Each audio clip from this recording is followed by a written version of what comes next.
Olá pessoal, hoje iremos falar sobre armazenamento de dados e arquivos.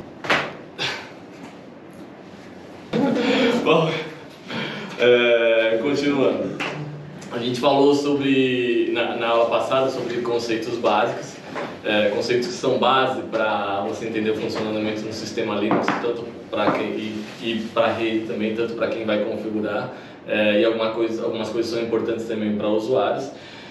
Hoje a gente vai falar sobre, como o Leandro acabou antecipando aqui, a gente vai falar sobre armazenamento de dados e arquivos, que é um conceito base, e aí depois nas próximas aulas a gente começa a utilizar mesmo um sistema Linux, que depois mais para frente evoluir sobre rede, etc. Mas era importante ter falado sobre essas coisas, inclusive em alguns momentos no futuro eu vou falar, dúvidas sobre isso, olhem a aula 2, onde eu falo sobre bytes e bits. É um negócio não muito conhecido, mas é importante que a gente vai utilizar, vai usar bastante. Como usuário comum, talvez não tanto, mas para quem for configurar Linux, configurar redes, programadores também, isso é extremamente importante. Bom, vamos lá. O computador ele precisa ter dados armazenados. Por exemplo, você tem um exemplo, uma agenda telefônica, você tem que ter salvo essa agenda no teu celular, você tem que ter salvo a agenda, você tem um arquivo com documentos, etc. Eles têm que estar armazenados no computador de alguma forma. Então, como é que isso é armazenado? É armazenado em arquivos. Para o computador entender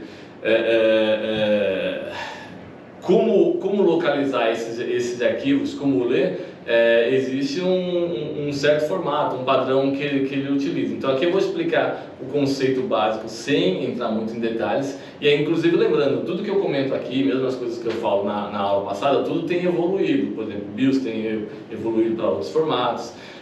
Eu vou falar aqui agora, daqui a pouco, sobre tabela de partições. Existem alguns formatos que existem, existem os formatos atuais, mas daqui a algum ano vão ter novos formatos, seguem mais ou menos sempre o mesmo conceito, mas o negócio continua evoluindo.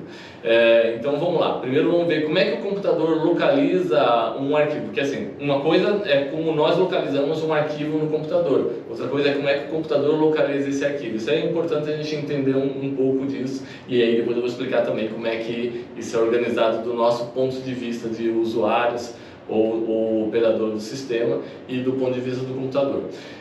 No computador a gente tem armazenado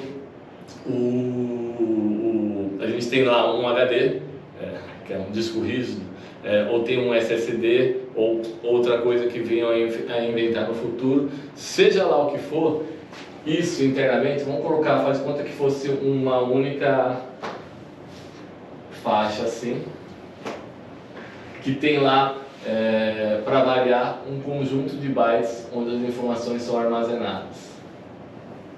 Aqui, como se fosse uma grande tabela com bytes sequenciais. Primeira coisa, para começar a ter dados úteis aqui nesse, por exemplo, SSD, que tem lá um conjunto de bytes, a primeira coisa que é feito é fazer o particionamento dessa unidade de armazenamento. Pode ser um disco ou um SSD. Uma partição é só a primeira forma de você começar a organizar as informações aqui para o sistema operacional enxergar e localizar os arquivos. Depois de particionar, a gente vai formatar. Mas o particionamento significa o seguinte: a gente divide essa unidade, por exemplo, um SSD, vamos falar SSD, em blocos que o computador vai utilizar.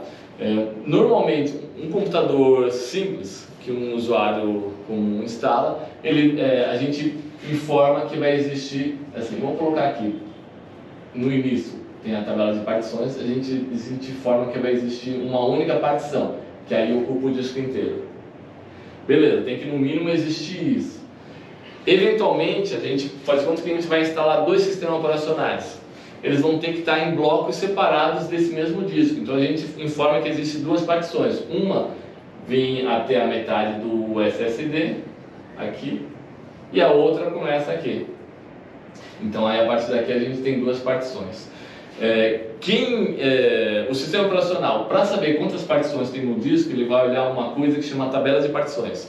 Eu não vou explicar quais são os modelos que existem hoje, mas tem mais de um formato de tabela de partição. Óbvio, quando você for instalar, você dá uma pesquisada no Google, você vai ver lá quais são os formatos mais utilizados atualmente. Essa tabela, basicamente sim, a tabela de partições é o que indica quantas partições tem o disco e qual a localização delas. Mas só aí, na verdade, você dividiu o disco em duas partes, mas você ainda não consegue usar ele, o disco, o SSD, você ainda não consegue utilizar ele. Para começar a utilizar o disco, a gente faz algo que é chamado de formatação. Formatação, basicamente, é assim, você pegar essa partição e organizar os bytes dentro dela de forma que elas vão poder ser utilizadas por nós, usuários, explicando de forma simples. É ele preparar esse disco para ser utilizado e para conseguir começar a gravar arquivos ou outras informações conforme a finalidade dessa partição. Então, uma partição Linux, por exemplo, que vai ser usada para gravar arquivos em geral, a gente formata ela com um formato chamado, por exemplo, ext4 ou ext3 mais antigo, ou inúmeros outros formatos. Existem partições de swap, que eu já vou explicar o que é, que aí a gente utiliza um formato específico para swap. Por exemplo, pode ter aqui uma outra partição. Inclusive, assim, aproveitar e já comentar, no sistema Linux você sempre vai ter uma partição, quase sempre, né? Não é obrigatório, mas é extremamente recomendável você ter uma partição de swap. A partição de swap é o seguinte, você não vai ficar armazenando arquivos nela, nem vai utilizar ela diretamente. Ela vai ser usada para o seguinte, a máquina, o computador, ele tem um limite de memória RAM, que é a memória de trabalho lá onde guarda os dados dos aplicativos que estão rodando, os dados que a gente chama que estão em memória, que o sistema está usando naquele momento. Se você tem muitos aplicativos ou aplicativos que utilizam informações muito grandes, por exemplo, um aplicativo que vai renderizar uma imagem ou processar um filme, por exemplo, às vezes precisa de muita informação na memória. Só que a memória, às vezes, não é suficiente para isso. Ou você tem lá 3 aplicativos e a memória não é suficiente para ter esses 3 aplicativos. Aí o que o sistema operacional vai fazer? Ele vai encerrar uma aplicação? Não, ele não pode aleatoriamente encerrar uma aplicação porque vai perder informação, vão ter dados não salvos, etc. Então, ele guarda dados que deveriam estar na memória RAM nessa memória de swap. Ele vai pegar os dados que a aplicação alocou e não estão sendo utilizados e jogar aqui na memória de swap. E liberar espaço para as aplicações que estão nesse momento precisando de memória. Aí você pega e passa a utilizar mais uma aplicação que está usando esse dado que foi para o disco. Ele vai ler essa informação do disco e vai tirar aquela informação que não está mais sendo usada e jogar daqui. Mas, em teoria, para a aplicação, os dados estão lá na memória, é como se estivesse. Mas, na prática, eles vão estar armazenados no disco, essa memória chamada memória de swap. Óbvio que isso é um processo que, se a aplicação está fazendo swap, ela fica extremamente lenta. Então, é uma situação que, óbvio, que não é recomendável, mas precisa do swap, porque sem ele, o que vai acontecer num cenário desse é que as aplicações vão começar a abortar, o sistema vai travar, vai dar problema. Inclusive, se o swap estourar, quer dizer, acabar a memória de swap também, aí você começa a ter problema no teu sistema, travar, perder a aplicação que encerra, ou na verdade o sistema, dependendo da versão, vai dar um alerta de que tem pouca memória. Ao fato, assim, as coisas vão começar a parar de funcionar. Bom, então eu expliquei rapidamente. Disco, ou unidade de armazenamento, precisa ser particionada. Isso falando de um disco. Óbvio, estou falando de forma geral, porque existe mais de uma forma de você armazenar informações, mas aqui eu estou falando da forma mais geral, quando a gente utiliza um computador. Então essa unidade ela precisa ser particionada, e em seguida ela precisa ser formatada. Existem, como eu falei, diversos tipos de formatação. Existem os formatos antigos, por exemplo, quando começaram os PCs, criaram o primeiro formato. Esse formato suportava até certos tamanhos de arquivos, aí foram evoluindo, foram criando outros melhores, o outro é melhor para uma determinada coisa, o outro é melhor para outra. O telefone? Bom, no sistema Linux, você pode ter, por exemplo, mais de uma partição. Existem diversos motivos pelo qual você vai ter um único sistema operacional instalado na máquina com mais de uma partição.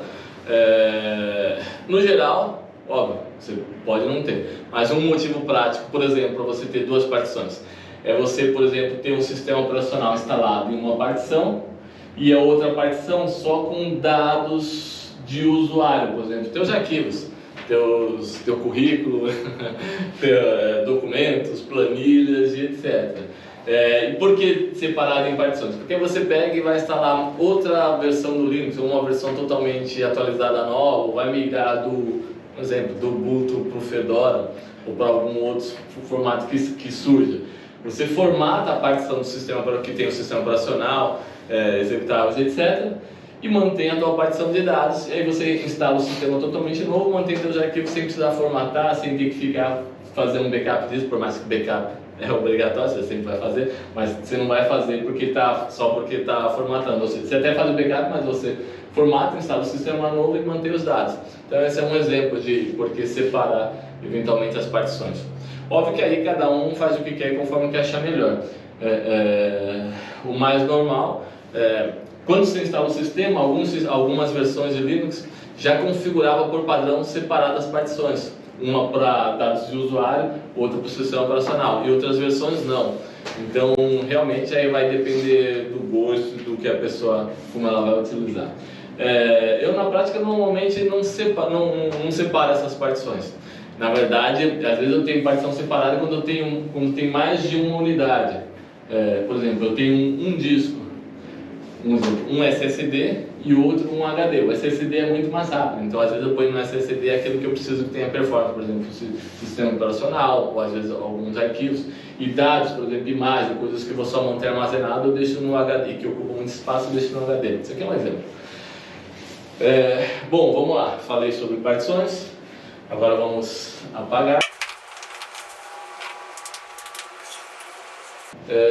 Nós, usuários,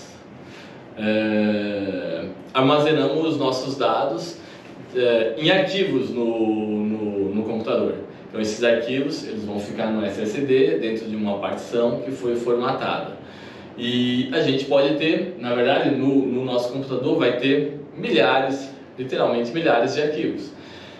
Como é que a gente consegue localizar e organizar isso? Porque se os arquivos simplesmente ficassem jogados lá no nosso disco sequencialmente, ia ser complicado você entender, saber o que é o que, localizar os arquivos. Então, existe uma forma de você organizar isso, como se fossem em caixas, que são chamadas de diretórios, subdiretórios, ou então pastas. Na verdade, são vários nomes para a mesma coisa. Em qualquer sistema, tanto no Windows quanto no Linux, vai existir a chamada pasta raiz. Vamos falar no Windows, por exemplo. No Windows, a raiz ela é representada por a raiz de uma partição, ela é representada por uma letra com 2 pontos. E aí é chamada de unidade. Então você chama, por exemplo, unidade C. Deixa eu pegar uma caneta melhor. Isso aqui já estou bagunçado. Então você tem lá a unidade C, 2 pontos, unidade D, 2 pontos, E, 2 pontos. Cada um deles vai representar uma partição que pode estar no mesmo disco ou em discos separados. Por exemplo, eu vou falar, você pode ter um disquete, ninguém nem sabe o que é disquete. Você tem um pendrive, por exemplo. Você vai ter o pendrive que vai aparecer como unidade E. E esse pendrive pode ter mais de uma partição. O único pendrive pode ter lá a unidade E e a unidade F, que por algum motivo você separa. Existem inúmeros motivos que a gente não vai entrar nisso. Mas o fato é assim, e aí dentro desta unidade você tem as pastas, pasta é como se fossem caixas, onde você vai ter os arquivos. Então você sempre vai ter, no Windows, a barra invertida, né? Você vai ter aqui a pasta raiz, onde tem todas as unidades aqui, onde tem os arquivos aqui na raiz, eventualmente um ou outro arquivo, e dentro desta pasta Então aqui vamos começar a representar apenas um. Além de arquivos, você vai ter outras pastas. Por exemplo, aqui eu vou chamar de pasta 1. E aí eu tenho uma outra pasta chamada pasta 2. E aqui eu tenho uma outra chamada pasta 3. Dentro da pasta 1 eu posso ter um arquivo 1. Lembrando que aqui na raiz eu posso ter também um arquivo 1, arquivo 2.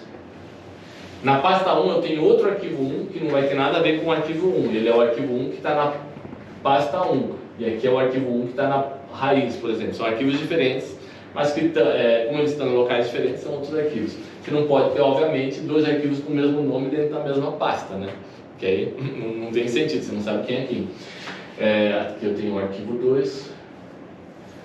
Aqui eu não tenho nenhum arquivo, aqui não tem nenhum.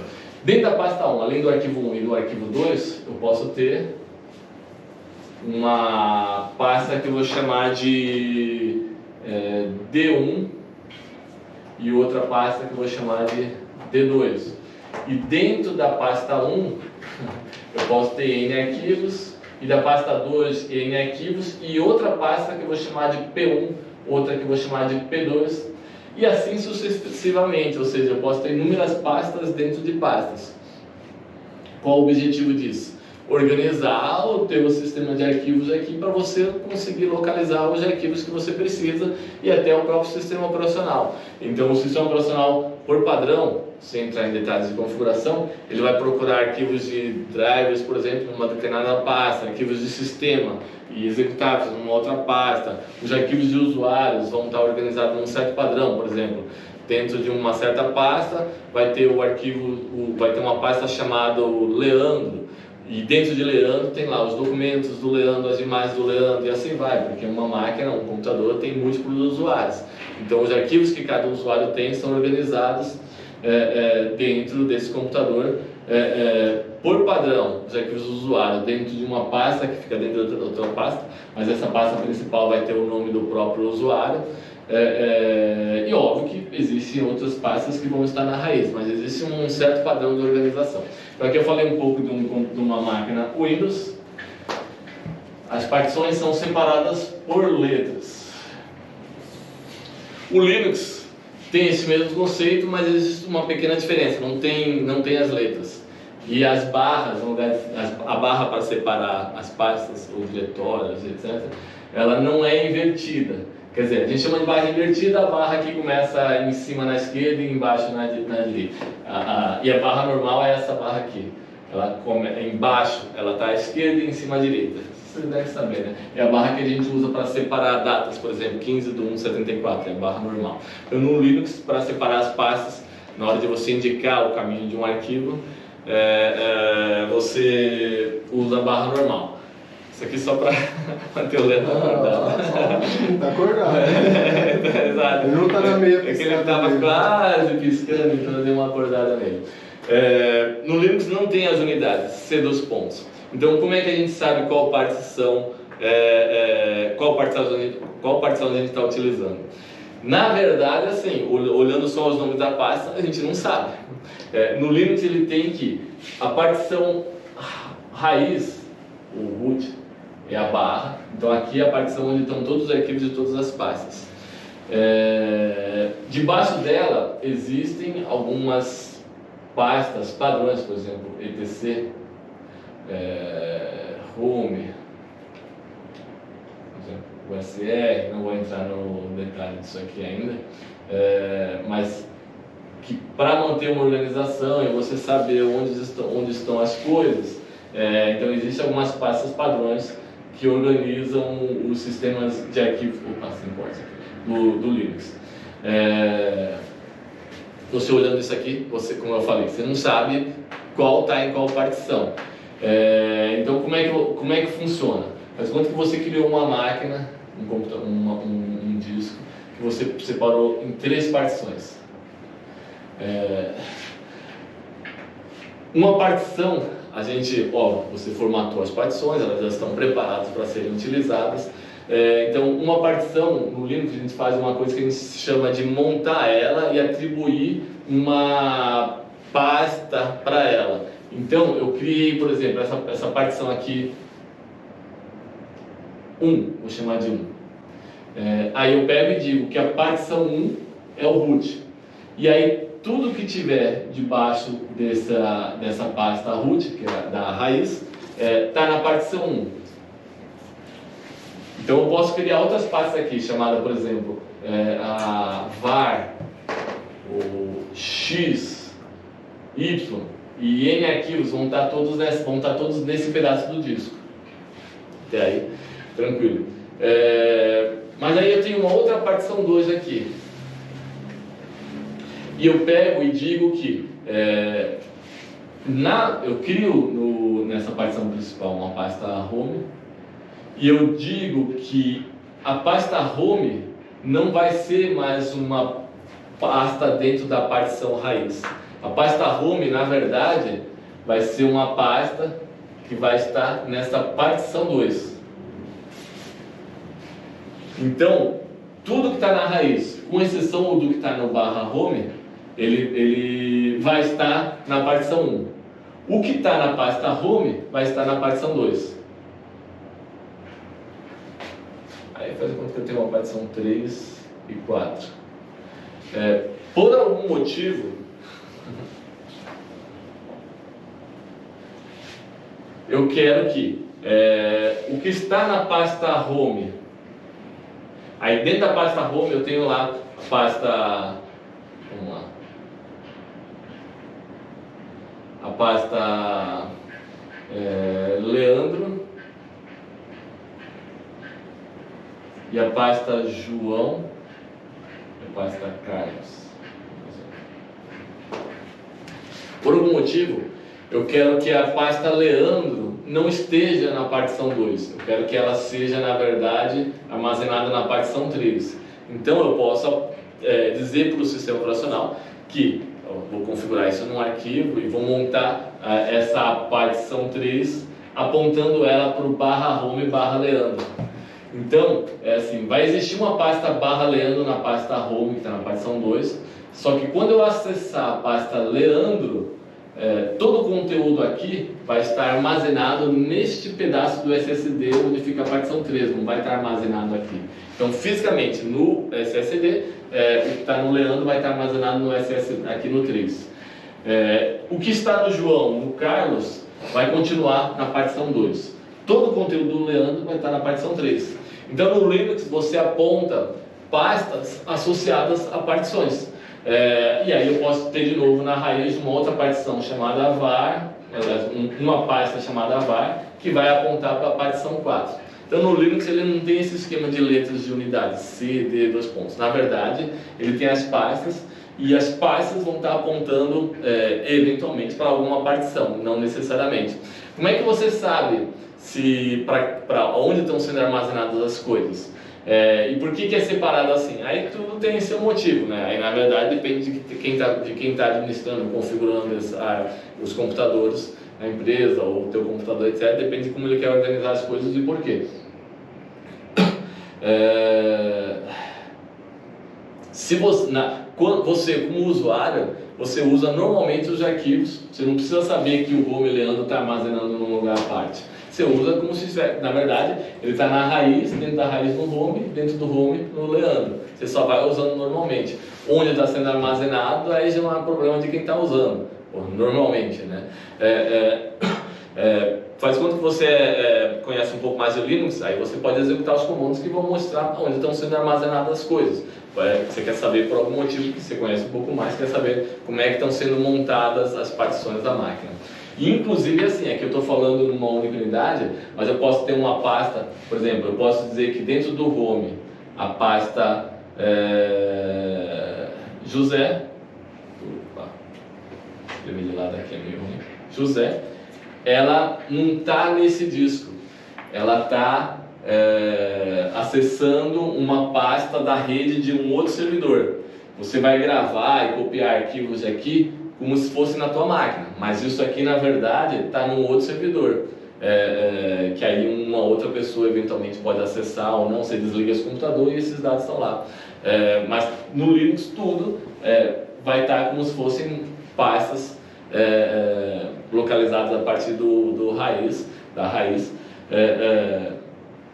mas que podem estar fisicamente separadas no disco ou até separadas em outros computadores.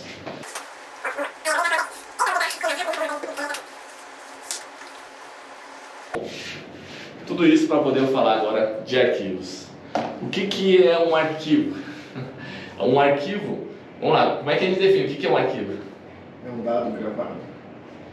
Na verdade, assim, até pensando agora, como é que eu falo o que é um arquivo? Na verdade, é genérico, né? Arquivo é um espaço na memória onde guarda bytes. Exato, um arquivo tem N formas de falar, mas na verdade, exato, é um local onde você vai armazenar uma determinada informação ou informações. E essa informação sempre vai ser um conjunto de bytes. Aí, novamente, com valores entre 0 a 256. Então, todo arquivo no computador, seja o arquivo de um currículo, um arquivo com a tua foto, a gente já chama por padrão de arquivo, ou seja, a tua foto armazenada aqui é um arquivo, o joguinho que você executa é um arquivo, o Excel ou o aplicativo que você utiliza é um arquivo, tudo é um arquivo que fica armazenado no computador. Os documentos, tudo são arquivos organizados dentro das pastas.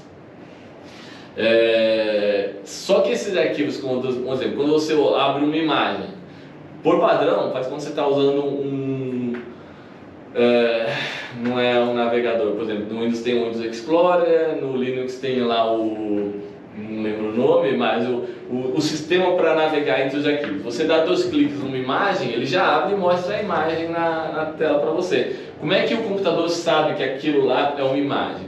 Bom, primeiro, aquilo não é uma imagem, aquilo é um conjunto de bytes. O programa, o executável, que vai ler aquele arquivo, ele é que sabe como tratar aquilo e o que fazer. Aí, normalmente, por exemplo, se é uma imagem, o sistema operacional vai chamar, ou o gerenciador da interface gráfica vai chamar o executável que trata a imagem e vai exibir essa imagem para você. Como é que ele sabe qual que é o tipo de arquivo, o que ele tem que exibir? Normalmente é pela extensão do arquivo. O que é a extensão? É simplesmente aquele nomezinho que vem depois do ponto. Então você tem lá João ponto JPG, por exemplo. Normalmente, arquivos que têm essa extensão são arquivos de imagem, e o sistema sabe que quando você der 2 cliques nesse arquivo, ele vai abrir um aplicativo chamado visualizador de imagens. Só que o arquivo pode não ter a extensão, ou ele pode estar com a extensão errada. Porém, nos bytes iniciais do arquivo, tem lá um monte de informação que identifica ele normalmente. Então, um arquivo de imagem normalmente vai ter um cabeçalho, um conjunto de dados que são um conjunto de dados que os arquivos que têm este formato, que a gente chamou de JPEG, possuem. Então, aí aproveitar já falar, um arquivo de imagens, ele normalmente tem um formato específico definido por quem criou aquele padrão, e que aí as aplicações já entendem. Por exemplo, um dos formatos mais simples que existe é o BMP, que é de bitmap. Ele é bem antigo e a imagem normalmente não é compactada nem nada, ele é quase, assim, simplificando, tem mais do que isso, mas ele é quase como se fosse desenhando aqui, como se fosse uma grande matriz, onde você tem, por exemplo, os 100 primeiros, tem um cabeçalho, lógico, identificando como esse arquivo funciona, mas você tem lá os 100 primeiros bytes, é a primeira linha de uma imagem, os próximos 100 bytes é a segunda linha de outra imagem, e assim vai. E cada byte, por exemplo, cada byte representa uma determinada cor, onde um exemplo, o 0 é preto, e o 1 é branco e o 5 é azul. Isso, ó, falando num sistema simples, então aí você tem até 256 cores nessa imagem, e aí você tem uma imagem com a variação dessas 256 que você escolhe. Então aqui eu dei um exemplo fictício, de forma simples para mostrar como é uma imagem bitmap. Um JPEG, óbvio, ele vai ter todo esse mapeamento, mas ele vai ser bem mais complexo, porque ele tem o que a gente chama de compactação, para que um arquivo que normalmente iria ser, por exemplo, número de colunas, às vezes número de linhas, mas cabeçalho, etc. Então ele ia ter um tamanho, um exemplo, de 1 milhão de bytes, num JPEG, dependendo, esse arquivo que seria mostrado em 1 milhão de bytes, vai mostrar em 10 mil bytes, um exemplo. Ou seja, ele é compactado. Então, voltando, arquivos são conjuntos de bytes. Conforme o conteúdo, dá para saber o que esse conjunto de bytes tem, mas nem sempre. Então, a melhor forma é que esses arquivos estejam com a extensão correta, para que o sistema operacional saiba tratar rapidamente, facilmente esse arquivo, e para que você também, o usuário, quando olhar para esse arquivo, você sabe. Então, você vê um arquivo com a extensão JPEG, você sabe que é uma imagem. Você vê um arquivo sem extensão, você sabe que pode ser N coisas, inclusive um executável. Normalmente, um executável ele não tem a extensão. No Windows ele tem a extensão .scg ou .com, mas no Linux normalmente os executáveis não têm extensão, é só o arquivo sem extensão. Extensões mais normalmente utilizadas, por exemplo, o .txt indica que é um arquivo que contém texto, .cpp indica que é um código de programação feito em C, .java é um código feito em Java. Normalmente arquivos que são interpretados de forma pura, sem caracteres especiais nem nada, pelo usuário, ou seja, agora eu me embananei, mas vamos lá. Os arquivos de linguagem de programação normalmente são arquivos que contêm texto puro, sem caracteres especiais, por exemplo, .java, .cpp. Então você pode abrir ele com qualquer editor de texto simples. Você abre, por exemplo, com o Notepad do Windows, com o Gedit ou com o Vim no Linux, por exemplo. Então, esses editores são editores de texto que vão mostrar o conteúdo desse arquivo no formato de um texto. Se você olhar byte a byte, o que tem lá nesse arquivo é um texto. Óbvio que é assim, ele tem uma coisa a mais que é assim. Como é que você vê várias linhas nesse arquivo? Porque existem alguns caracteres e controles para arquivos de textos, que indicam, por exemplo, o fim de uma linha, ou para pular, que a gente chama de tabulação, ou seja, pular 8 caracteres. Então tem alguns poucos caracteres de controle num arquivo texto. Mas no final é um arquivo simples de ser lido e interpretado por humanos.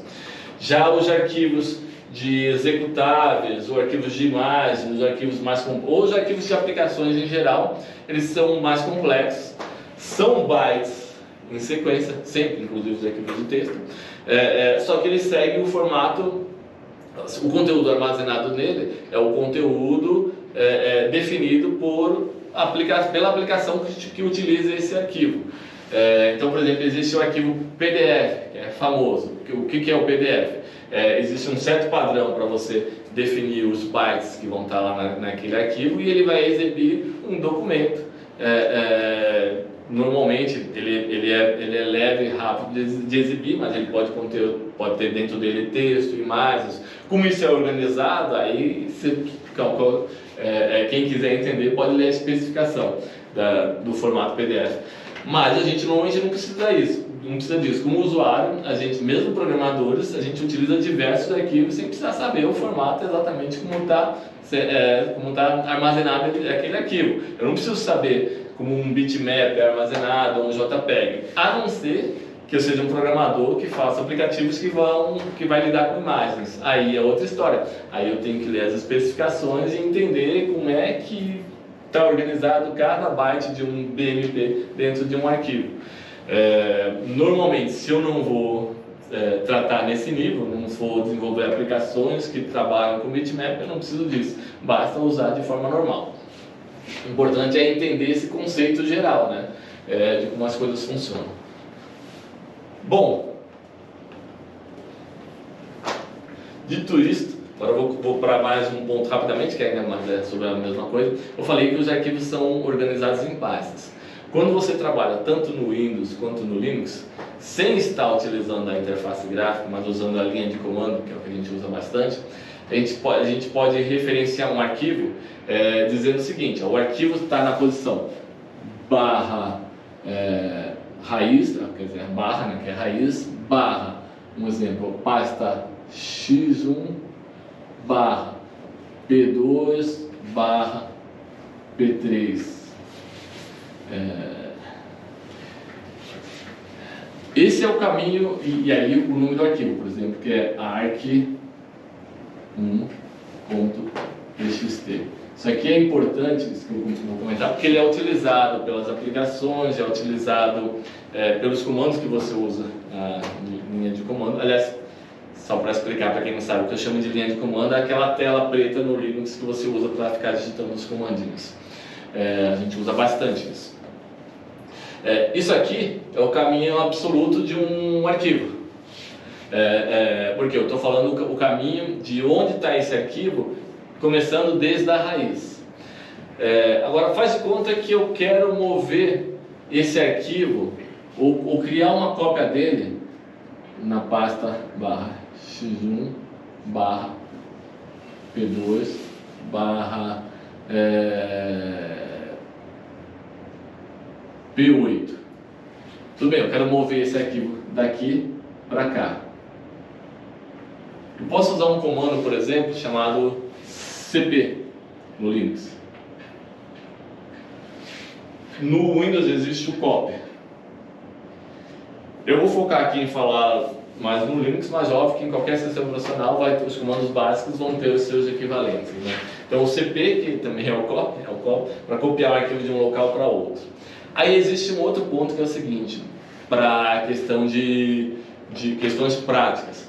Quando eu estou trabalhando num terminal, utilizando aquela tela preta, eu vou estar posicionado dentro de alguma pasta. Isso é feito por uma questão prática de utilização, senão tudo que eu fosse fazer, arquivos que eu fosse abrir, arquivos que eu fosse manipular, executar, etc., tudo eu teria que indicar o caminho completo.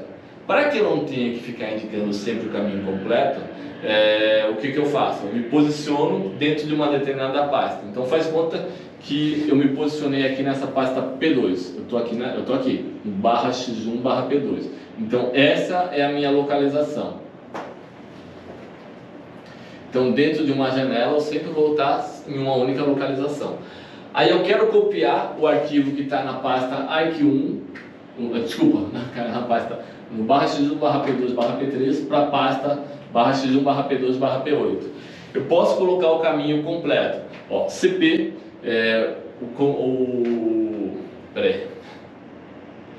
no CP é a primeira origem e depois... Nossa, agora fugi. A primeira origem depois o destino, né? Sim, exato. Então, primeiro o caminho de origem, barra x1 barra P2 barra P3 barra arq1.txt. Espaço, o destino, barra x1 barra P2 barra P8. Mas eu já estou na posição P2. Então, no lugar de eu sabendo disto, e aí quem trabalha com computador tem que usar bastante a memória, conhecer onde estão as coisas, etc. Em vez de eu ficar digitando o caminho completo, eu faço cp. Eu estou no x1 P2, então eu ponho cp P3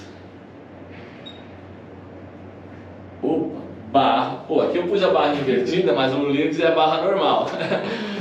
P3 barra arq1.txt.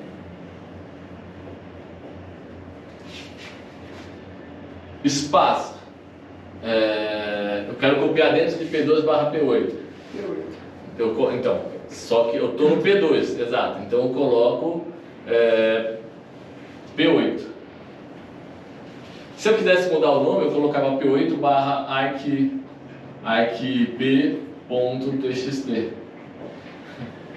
Ou eu ponho só P8.